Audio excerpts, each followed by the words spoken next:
Did Baptists use catechisms? It's a valid question, and maybe we should define first what we mean by catechism.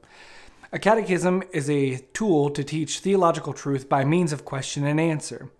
And so what we're trying to find out is, have Baptists historically used this tool?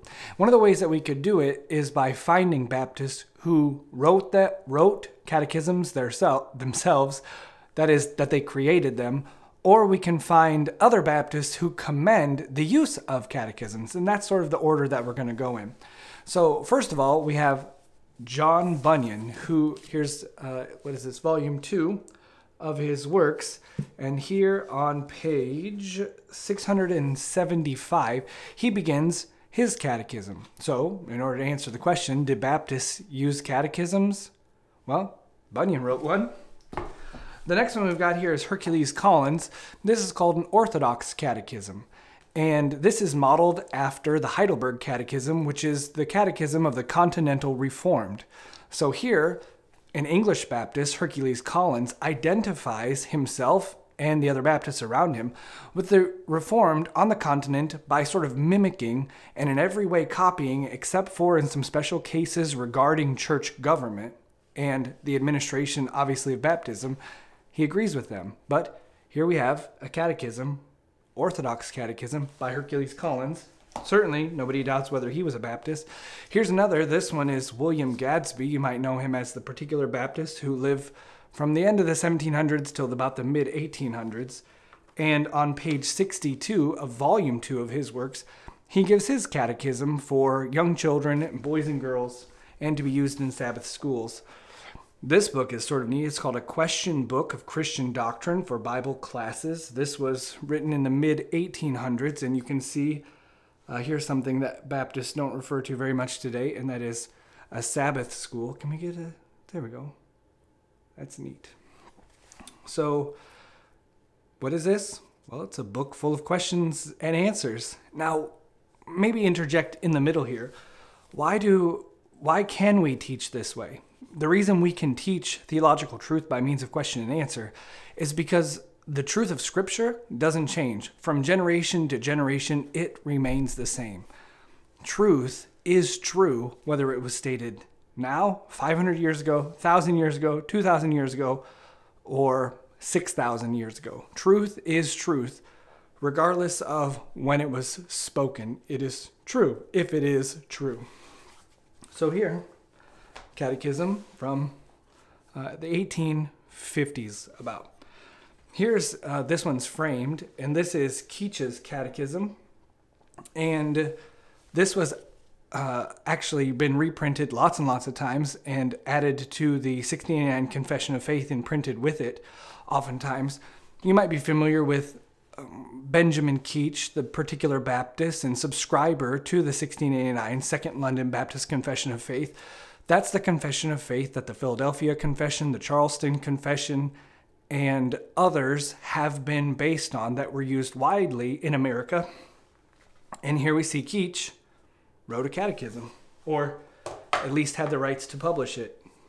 Here's another one. You might be familiar with William Cathcart and the Baptist Encyclopedia. The publisher of that in Baptist Encyclopedia was W.W. Evarts. And here you see W.W. Evarts wrote Compend of Christian Doctrine, a catechism, which was printed in 1866. So here, the publisher of Cathcart's Baptist Encyclopedia, which many of my Baptist brethren are familiar with, he wrote a catechism and published it. Here's J.H. Grime. This is actually a catechism of ecclesiastical history. He was a Tennessee Baptist, but this is his catechism. Here we've got the Young Baptist Catechism. This is an introduction to the 1689. So it's to sort of get your feet wet on understanding the theology of the Baptists of England in the mid-17th century, or toward the end of the 17th century.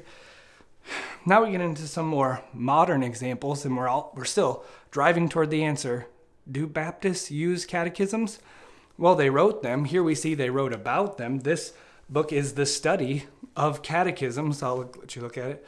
The study of catechisms in Baptist life. So here's a whole book wherein Tom Nettles, goes historically and talks about the approach, the application, the use of catechisms. So there's that. Here we have Elro Heil, who wrote a catechism. This is a catechism for boys and girls. He recently did pass away, from my understanding. He was a Baptist. There's his catechism.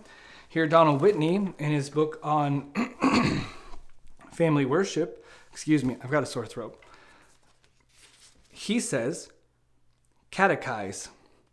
Used for centuries by Christians in virtually all traditions, catechizing is a question-and-answer approach to teaching biblical doctrine. I've seen catechisms used successfully with children as young as 2 years. So, Donald Whitney, professor at Southern Baptist Theological Seminary, here advocating the Baptist use of catechisms. Last one that I've got for you, and if I missed some catechisms, like for example, I looked for a long time for Spurgeon's catechism and I couldn't find it. I've got it. Chapel Library prints it. So if you go to chapellibrary.org, chapellibrary.org, you can order Spurgeon's catechism for free. Looked forever, couldn't find it. So we're going to end with Vydy Bakkum. So he's certainly a Baptist, and he commends the use of catechisms. Here on page 98, he's quoting, and he says, reading and memorizing scripture and the catechisms of the church results in incredible development of children, both spiritually and intellectually. So, did Baptists use catechisms? Most certainly. They wrote them, they used them, they published them, they printed them, they were in their homes. Baptists are not afraid of catechisms. They use them, and I commend them to you. Did I miss any? Let me know. Make a comment. I'm sure there's other catechisms that Baptists have used. These are just the ones that I had at hand that I could show to you. So hopefully this helps you see, maybe takes the edge off of the fear of using a catechism in our day. Truth and everything is so relative. So many people are worried about sustaining and propagating an individualism like me, Jesus, and my Bible.